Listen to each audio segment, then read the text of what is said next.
Praise the Lord. सभी विश्वासी भाई बहनों को प्रभु यीशु मसीह में जय मसीह की। बाइबल शिक्षा चैनल पर आप सभी का स्वागत है। हमारे इस चैनल को देखने के लिए आप चैनल को सब्सक्राइब करें और बेल आइकन के ऑल बटन को ज़रूर दबाएं, तभी आपको हमारी आने वाली हर वीडियो का नोटिफिकेशन मिलता रहेगा। आज मैं आपके लिए बाइबल की पुस्तक से गिदोन की कहानी का संक्षिप्त विवरण लेकर आई हूँ, जो आपको न्यायियों अध्याय 6 व 7 में विस्तार से देखने को मिल जाएगा। तो चलिए भाइयों बहनों, हम वीडियो स्टार्ट करते हैं। बाइबल दर्शाती है यहाँ कि यह उस समय की बात है जब इजरायली मिद्यानियों की गुलामी में 7 वर्ष तक रहे, क्योंकि इजरायलियों ने यहोवा को छोड़ मूर्ति पूजा कर यहोवा की दृष्टि में बुरा किया था। तब इसी कारण परमेश्वर का क्रोध उन पर आया और यहोवा का हाथ उन पर से हट गया। और फिर मिद्यानियों ने 7 वर्ष तक इजरायलियों को अपने वश में रखा तथा वे उन पर प्रबल भी रहे। तब इसी गुलामी के कारण, इसी सताव के कारण इजरायलियों की बहुत दुर्दशा हो गई, क्योंकि मिद्यानी उनका अनाज भी ना छोड़ते थे। तब जब इस कदर इजरायली दुर्दशा में और संकट में आ गए, तब उन्होंने फिर से यहोवा की दुहाई दी। तब यहोवा ने इजरायलियों की दुहाई सुनी तथा उनसे कहा कि यहोवा ने तुम्हें मिस्र की गुलामी से छुड़ा लिया था, परंतु तुमने फिर से अंधेर किया, इसी कारण तुम्हारी यह दशा हुई है, क्योंकि तुमने मन ना फिराया। मेरे प्रियो, सदा स्मरण रखें कि जब परमेश्वर ने हमें हमारे पुराने पापों से, पुराने मनुष्यत्व से छुड़ाकर अपनी संतान बना लिया है, तो हमें कभी फिर से वापस उन्हीं गुलामी की प्रथाओं में नहीं जाना चाहिए, ना ही परमेश्वर को छोड़ इधर उधर आराधना करनी चाहिए।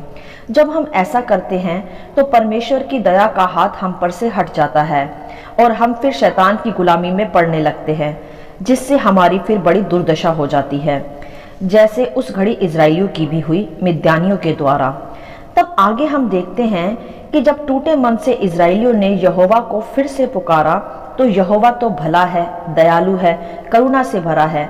तब फिर परमेश्वर ने उनकी सुधि ली। तब यहोवा का एक दूत एक बांज वृक्ष के तले आकर बैठ गया, जो योआश का था, और वहीं उसका पुत्र गिदोन गेहूं छिपा रहा था मिद्यानियों से।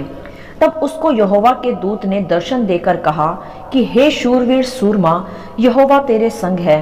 तब इस पर गिदोन ने कहा कि अगर यहोवा हमारे संग होता तो हमारी ऐसी दुर्दशा नहीं होती।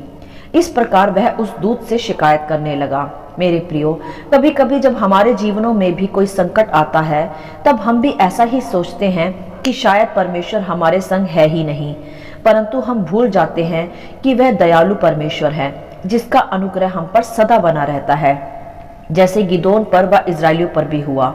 तब इस पर यहोवा के दूत ने गिदोन से कहा कि यहोवा की दृष्टि तुझ पर हुई है, अब तू इसी शक्ति में जा और इजरायलियों को मिद्यानियों के हाथ से छुड़ा ले। तब फिर गिदोन ने कहा कि हे प्रभु, मैं इजरायलियों को कैसे छुड़ाऊं? मेरा कुल तो सबसे कंगाल है और मैं अपने पिता के घराने में सबसे छोटा भी हूँ।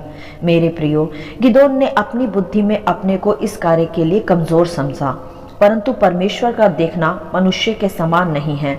जब हम निर्बल या बलहीन होते हैं, तभी परमेश्वर की उत्तम सामर्थ हम पर प्रकट भी होती है, जैसे गिदोन पर भी हुई। तब गिदोन को यहोवा ने कहा कि निश्चय मैं तेरे संग रहूंगा, इसलिए तू मिद्यानियों को ऐसा मार लेगा जैसा एक ही मनुष्य हो। हालेलुया। यही है परमेश्वर की सामर्थ व बल। वह बड़ी से बड़ी सेना को भी एक मनुष्य के समान समझकर हरा सकता है। बस उसका हमारे संग होना, उसकी उपस्थिति हमारे जीवन में होना आवश्यक है। तब आगे हम देखते हैं कि इस प्रकार की बात सुनकर गिदोन ने कहा कि यदि तेरा अनुग्रह मुझ पर है तो उसका कोई चिन्ह दिखा। हम देख सकते हैं यहाँ कि किस प्रकार गिदोन ने परमेश्वर की उपस्थिति व उसके संग रहने का एक चिन्ह मांगा, और एक बार नहीं, उसने 2 बार ऐसा चिन्ह मांगा। एक बार वेदी पर मांस और अखमीरी रोटी रखी, तब यहोवा के दूत ने उसे आग से भस्म किया। दूसरी बार उसने ऊन का वस्त्र रखा कि ऊन का वस्त्र रात भर रखा रहे और ओस पड़े तो वस्त्र गीला रहे, बाकी भूमि सूखी मिले। तो वैसा ही परमेश्वर की ओर से हुआ, अर्थात दोनों चिन्ह पर उसे यहोवा के संग होने का प्रमाण भी मिला। कभी कभी हम भी ऐसे ही परमेश्वर की उपस्थिति या उत्तर के चिन्हों की मांग करते हैं, तो हमें भी उसका चिन्ह मिलता है। यह परमेश्वर की दया थी गिदोन पर कि 2 बार उसके चिन्ह मांगने पर भी परमेश्वर ने खुद को उस पर प्रमाणित भी किया। जबकि हमें यहोवा की परीक्षा नहीं करनी चाहिए छोटी छोटी बातों पर। तब जब गिदोन ने जान लिया तो कहा कि हे प्रभु, मैंने यहोवा के दूत को साक्षात देखा है। तब यहोवा ने उससे कहा कि मत डर, तुझे शांति मिले। तब गिदोन ने इस पर उस जगह का नाम यहोवा शालोम रखा, जिसका अर्थ है शांति का परमेश्वर। वे आज के दिन तक ओप्रा में बनी है। हालेलुया। तब आगे फिर यहोवा ने गिदोन को कहा कि अपने पिता का जवान बैल ले और बाल की जो वेदी तेरे पिता की है उसे गिरा दे, और जो अशेरा देवी उसके पास है उसे काट डाल, और यहोवा की एक वेदी बना। तब गिदोन ने रात के समय में ही यहोवा की आज्ञा अनुसार किया। नगर के लोग सवेरे उठकर देखते हैं कि वेदी गिरी पड़ी है और उसके पास अशेरा कटी पड़ी है। हालेलुया। यहाँ हम देख सकते हैं मेरे प्रियो, ये किस प्रकार गिदोन ने रात भर में बाल की वेदी को गिरा दिया और यहोवा की वेदी खड़ी कर दी। मेरे प्रियो, ध्यान दे यहाँ कि यह रात की प्रार्थनाओं का एक भाग दर्शाता है। तो हमें स्मरण रखना चाहिए कि रात में की गई प्रार्थनाएं शैतान के तंबुओं को गिराने में सफल होती हैं। जैसे रात के समय शैतान का काम प्रबल होता है, उससे भी बढ़कर यहोवा की प्रार्थना व उपासना उससे भी अधिक प्रबल होती है। तब इसके बाद गिदोन का नाम यरूब्बाबाल रखा गया, क्योंकि उसने बाल की वेदी को गिराया था। ध्यान दे यहाँ कि मैं यहाँ इन अध्यायों का आपसे संक्षिप्त विवरण ही बता रही हूँ। विस्तार से जानने के लिए आप अध्याय 6 व 7 को अवश्य पढ़ें। अब हम अध्याय 7 में देखते हैं कि जब गिदोन यरूब्बाबाल कहलाने लगा, तब लोग उसके संग थे और वे बहुत अधिक संख्या में थे, लगभग 32,000। तब यहोवा ने गिदोन से कहा कि जो लोग तेरे संग हैं वे बहुत अधिक हैं। मैं इन्हें मिद्यानियों के साथ युद्ध करने के लिए नहीं भेज सकता। नहीं, ऐसा ना हो कि इजरायली यह सोचने लगे कि मिद्यानियों पर जीत हमने अपनी भुजबल से पाई है। इसलिए तू जाकर यह कह देना सेना से कि जो कोई डर के मारे थरथरा रहा हो वह वापस लौट जाए। तब उनमें से लगभग 22,000 वापस लौट गए और 10,000 ही बचे। यहाँ देखा आपने कि यहोवा ने लोगों की संख्या भी घटा दी युद्ध के लिए, क्योंकि जो काम परमेश्वर करता है उसमें मनुष्य की नहीं, परमेश्वर की सामर्थ और बल छिपा होता है। तब फिर से यहोवा ने गिदोन से कहा कि अब भी लोग अधिक हैं, उन्हें सोते के पास ले जा और उन्हें परख कि जितने कुत्ते के समान जीभ से पानी चपड़ चपड़ करके पिए उनको अलग रख, और वैसा ही उन्हें अलग कर जो घुटने टेक कर पानी पिए। जिन्होंने चपड़ चपड़ कर पानी पिया उनकी गिनती 300 ठहरी। यहोवा ने कहा कि मैं इन 300 से ही तुम्हें मिद्यानियों से जीत दिलाऊंगा, बाकी को वापिस भेज दे। यहाँ आप देख सकते हैं कि यहोवा के द्वारा यहाँ विश्वासियों की परख की गई कि कौन परमेश्वर में विश्वास योग्य है और कौन नहीं। इसी प्रकार कभी कभी मेरे प्रियो, हम विश्वासियों की भी परमेश्वर की ओर से परख होती है और हम उसके उत्तम कार्यों के लिए फिर अलग किए जाते हैं। जैसे केवल 300 लोगों ने ही अपने हाथों में फिर नरसिंगे लिए और वे ही आगे बढ़े। तब उसी रात उन्होंने उठकर छावनी पर चढ़ाई की। यहाँ भी हम देख सकते हैं कि रात में ही इजरायलियों ने मिद्यानियों की छावनी पर चढ़ाई की। तो मेरे प्रियो, रात की प्रार्थनाओं की शक्ति को सदा स्मरण रखें। Night prayer is powerful prayer. रात की प्रार्थना ही शैतान के तंबुओं को तहस नहस करने के योग्य होती हैं। तब आगे हम देख सकते हैं कि मिद्यानियों का एक पुरुष अपने संगी पुरुष को अपना स्वप्न बता रहा था कि एक रोटी लुढ़कते लुढ़कते मिद्यान की छावनी में आई और डेरे को ऐसा टक्कर मारा कि वह गिर पड़ा। इस पर दूसरे ने कहा, यह गिदोन की तलवार को छोड़कर और कुछ नहीं हो सकता, क्योंकि इज़राइल के परमेश्वर ने गिदोन को मिद्यान जीतने का अधिकार दिया है। तब यह बात गिदोन ने सुन ली और उसने दंडवत किया और फिर इजराइलियों से जाकर कहा कि उठो, यहोवा ने मिद्यानी सेना को तुम्हारे वश में कर दिया है। हालेलुया। यहाँ भी गिदोन को परमेश्वर के उसके संग रहने का एक और चिन्ह मिला। तब उसने 300 पुरुषों को संग लिया और कहा कि वैसा करना जैसा मैं कहूँ। तब बीच वाले पहर के आरंभ में गिदोन अपने संग 300 पुरुषों समेत छावनी के छोर पर गया और नरसिंगे फूंकने लगे और अपने हाथ में घड़ों को तोड़ डाला और इस प्रकार चिल्ला उठे कि यहोवा की तलवार और गिदोन की तलवार, और उन्होंने चिल्ला चिल्लाकर मिद्यानियों को भगा दिया। उन्होंने 300 नरसिंगों को एक साथ फूंका और यहोवा ने एक एक की तलवार सब सेना पर चलवाई, तो सेना के लोग भाग निकले। तब इजरायली पुरुष सारे इकट्ठे होकर मिद्यानियों के पीछे पड़े। इस प्रकार गिदोन ने इजरायली पुरुषों के द्वारा और यहोवा के संग होने के द्वारा मिद्यानियों को अपने वश में कर लिया। हालेलुया। यहाँ हम देख सकते हैं भली प्रकार कि गिदोन व 300 पुरुषों के द्वारा कैसे यहोवा ने इजरायलियों को मिद्यान पर जीत दिलवाई। तो चलिए भाइयों बहनों, अब हम इस संपूर्ण घटना से कुछ विशेष बातों को सीखेंगे व समझेंगे। सर्वप्रथम तो हम देख सकते हैं कि इजरायलियों ने यहोवा के विरुद्ध अपराध किया। इसी कारण उन पर दंड आया कि मिद्यानियों ने उन्हें अपने वश में कर लिया। परंतु जब उन्होंने यहोवा की सच्चे हृदय से दुहाई दी तो यहोवा ने फिर उनकी सुधि भी ली।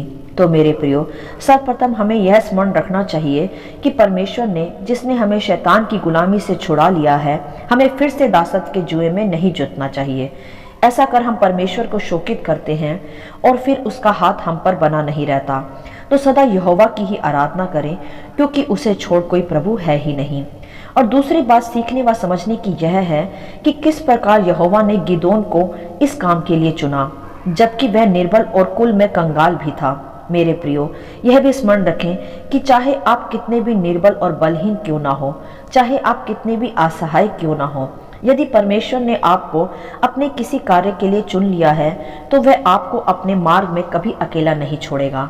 वह आपको अवश्य सफल बनाएगा। जैसे यहोवा गिदोन के संग संग रहा, जिस पर गिदोन ने परमेश्वर से चिन्ह भी मांगा और परमेश्वर ने उसे उसके संग होने का प्रमाण भी दिया, क्योंकि यहोवा भला है। जो कार्य करने का वह वायदा करता है वह उसे अवश्य पूरा भी करता है।